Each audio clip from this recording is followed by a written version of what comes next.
میرے بھائی میں نے دوسری حدیث جو پڑھی جس کے اندر پیارے حبیب محمد صلی اللہ علیہ وسلم نے فرمایا قرۃ عینی فی الصلاۃ یا جعلت قرۃ عینی فی الصلاۃ، میرے آنکھوں کی جو ٹھنڈک ہے وہ نماز میں ہے۔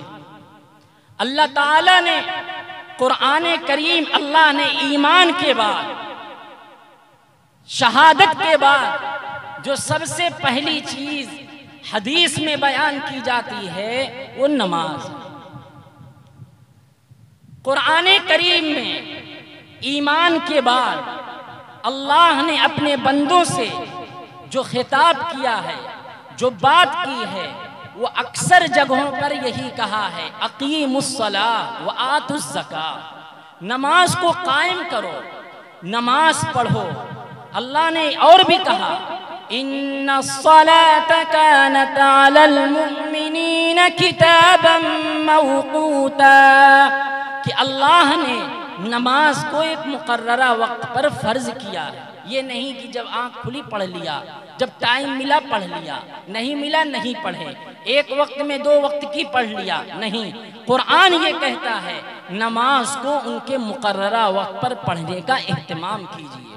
اللہ تعالیٰ نے قرآن میں اور فرمایا ان الصلاۃ تنہی عن الفحشاء والمنکر، نماز کی یہ خوبی ہے، نماز کی یہ خاصیت ہے، نماز کی یہ طاقت ہے۔ جو آدمی 5 وقت کی نماز کا پابند ہوتا ہے، نماز اس کو برائیوں سے بچاتی ہے، بے حیائیوں سے بچاتی ہے، جھوٹ بولنے سے بچاتی ہے، دھوکہ دینے سے بچاتی ہے، جھگڑے لڑائی سے بچاتی ہے، شراب سے بچاتی ہے، زنا سے بچاتی ہے۔ یہی وجہ ہے کہ آپ صلی اللہ علیہ وسلم نے فرمایا نماز کی مثال ایسی ہے، اگر کسی گھر کے سامنے نہر ہو جس میں پانی جاری ہو، وہ 5 وقت وہ شخص اس کے اندر نہاتا ہو، غسل کرتا ہو، تو بتلاؤ اس کے بدن پہ میل رہے گا، گندگی رہے گی؟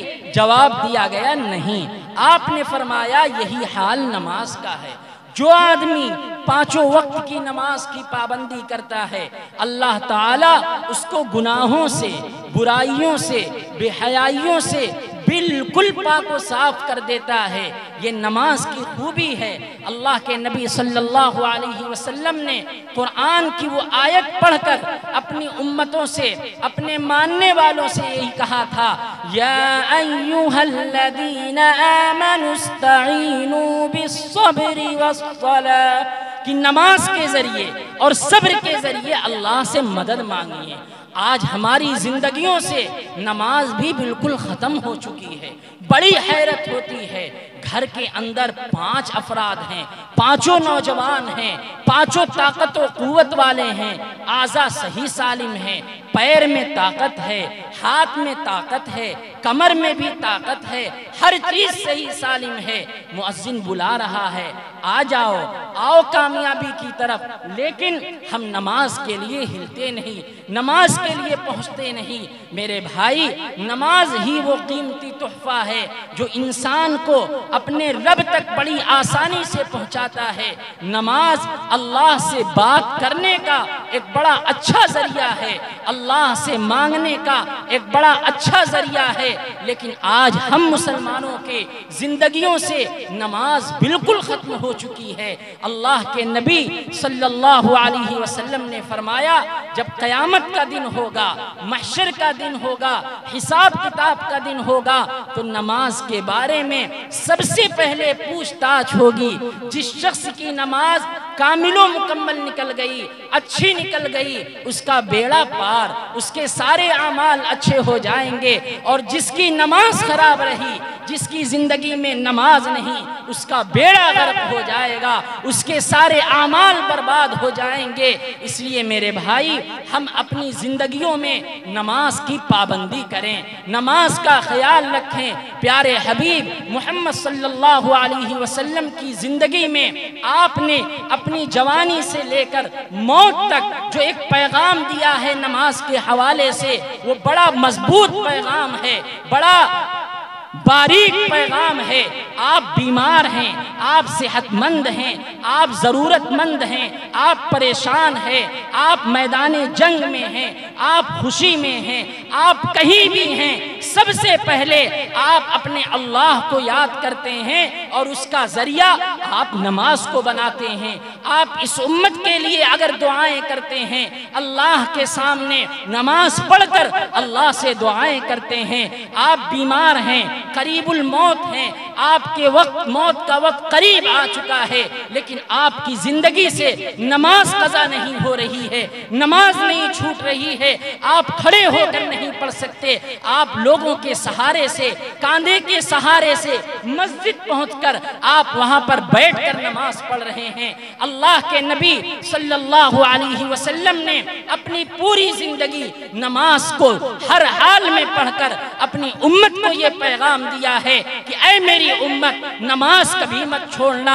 آپ ذرا پڑھیے، نبی کی وفات کا وقت قریب ہے، نبی صلی اللہ علیہ وسلم اپنی چہیتی بیوی حضرت عائشہ صدیقہ رضی اللہ عنہا کی باہوں میں ہیں، گود میں ہیں، آپ کا آخری وقت ہے، آپ کی زبان سے چند کلمات نکلتے ہیں، انہی کلمات میں سے ایک کلمہ الصلاۃ الصلاۃ بھی ہے۔ اے میری امت، نماز کا خیال رکھنا، نماز کو مت چھوڑنا، نماز سے کوتاہی مت برتنا، نماز سے غفلت مت برتنا۔ یاد رکھیے، جس گھر میں نماز زندہ ہے وہ گھر زندہ ہے، جس خاندان میں نماز زندہ ہے وہ خاندان آباد و زندہ ہے۔ اگر نماز گئی، آپ صلی اللہ علیہ وسلم نے فرمایا، نماز ایک ایسی بنیاد ہے، جس شخص نے نماز کو قائم کیا اس کی زندگی میں دین قائم ہے، اس نے زندگی میں دین کو قائم رکھا، اور جس نے نماز کو ختم کر دیا، نماز کو ڈھا دیا، اس کی زندگی سے دین بھی ڈھا جائے گا۔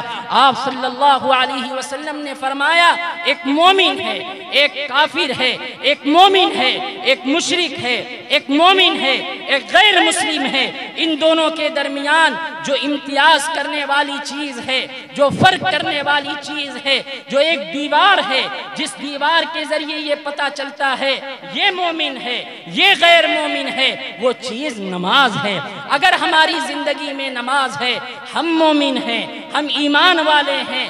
اگر ہماری زندگی میں نماز نہیں، ہم ایمان سے دور جا رہے ہیں، ہم کفر کے قریب جا رہے ہیں۔ آپ صلی اللہ علیہ وسلم نے فرمایا، جس شخص نے جان بوجھ کر نماز چھوڑا، نماز کے لیے وقت ہے، اس کے پاس ہوش بھی ہے، اس کو یاد بھی ہے، پھر بھی اس نے جان بوجھ کر نماز چھوڑ دیا، اس نے کفر والا عمل کیا، اس نے کافر والا عمل کیا۔ میرے بھائی، آپ صلی اللہ علیہ وسلم نے نماز چھوڑنے پر بڑی سخت وعیدیں ارشاد فرمائی ہے۔ سب سے سخت وعید یہی ہے، نماز چھوڑا آدمی نے، جان بوجھ کر اگر چھوڑ دیا، اللہ کے نبی صلی اللہ علیہ وسلم فرماتے ہیں اس نے کفر والا عمل کیا۔ میرے بھائی، اس لیے آج ضرورت ہے ہم کام کاج کریں، ہر چیز کریں، لیکن نماز کا وقت ہوتے ہی ہم نماز کا اہتمام کریں۔ اگر ہم مسجد قریب ہے، مسجد میں پہنچ کر جماعت کے ساتھ نماز پڑھنے کا اہتمام کرے۔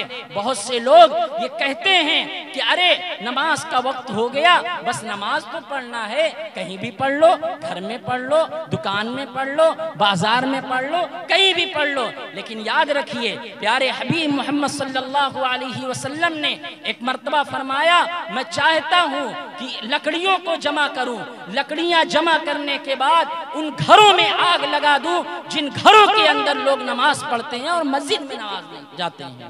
میرے بھائی، یہ وعید اس بات کے لیے کافی ہے کہ نماز کی جگہ جو ہے وہ مسجد ہے۔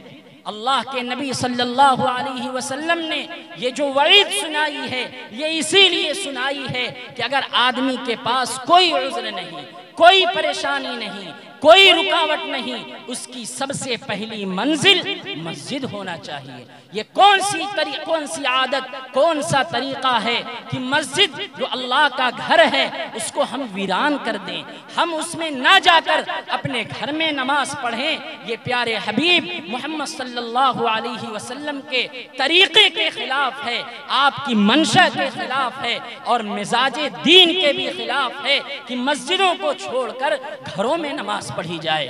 اس لیے میرے بھائی، ہم اپنی زندگی کو کامل بنائیں، ہم اپنی زندگی کو بنیادی زندگی بنائیں، ہم اپنی زندگی کو اچھی زندگی بنائیں، اور اچھی زندگی بنانے کا سب سے آسان طریقہ یہ ہے کہ ہم محمد صلی اللہ علیہ وسلم کے طریقے کے مطابق چلیں، ان کے بتلائے ہوئے راستے پر چلیں، کیونکہ وہی طریقہ، وہی راستہ اللہ تک پہنچاتا ہے، رسول اللہ تک پہنچاتا ہے، پھر وہی طریقہ، وہی راستہ ہمیں جنت میں لے جاتا ہے۔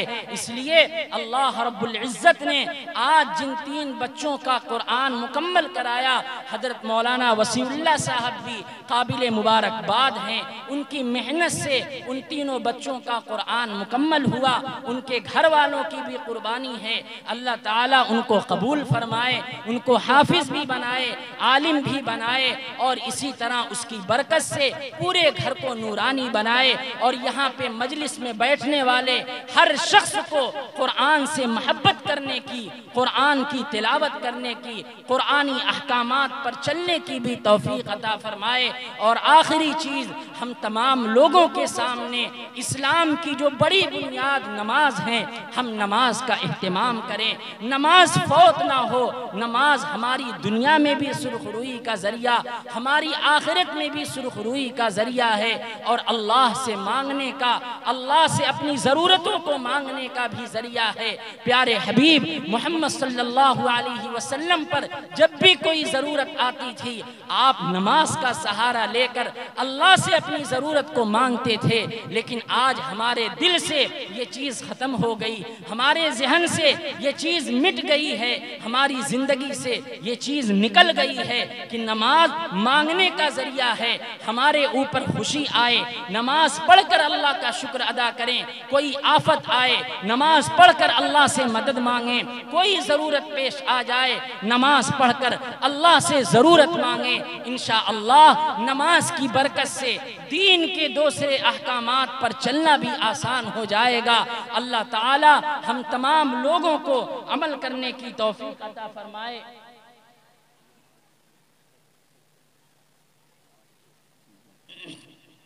اور حضرت مرحوم عبدالخالق صاحب کے لیے اللہ تعالیٰ اس جلسے کو ایصال ثواب کے طور پر قبول فرمائیں، ان کی روح کو کروٹ کروٹ چین و سکون نصیب فرمائے، ان کے درجات کو بلند فرمائے۔ میرے بھائی، اس چیز کے اندر، اس مجلس کے اندر ہمارے سامنے جو باتیں آئی ہیں، ہم کوشش کریں ان کے اوپر عمل کریں۔ یہی اصل جلسے کی کامیابی ہوتی ہے کہ اس کے اندر جو باتیں ہوں، انسان اس کو سنے اور اس پر عمل کرنے کے ارادے سے یہاں سے اٹھے اور اپنی زندگی میں اس پر عمل کر کے دکھلائے۔ ورنہ ہم جلسوں میں شریک ہوئے، جلسے میں تقریر سنے اور یوں ہی چلے گئے، کھا پی کر نکل گئے، تو اس جلسے کا مقصد بھی بیکار ہوا۔ اس جلسے کا جو مقصد ہے وہ مقصد بھی دھرا کا دھرا رہ جائے گا۔ اس لیے آج ضرورت ہے ہم خود بھی دیندار بنیں، ہم خود بھی نمازی بنیں، ہم خود بھی قرآن کی تلاوت کرنے والے بنیں۔ انشاءاللہ اس کی برکت سے اللہ تعالی ہمارے سارے کام کو آسان کر دے گا۔ آمین۔ وآخر دعوانا ان الحمدللہ رب العالمین۔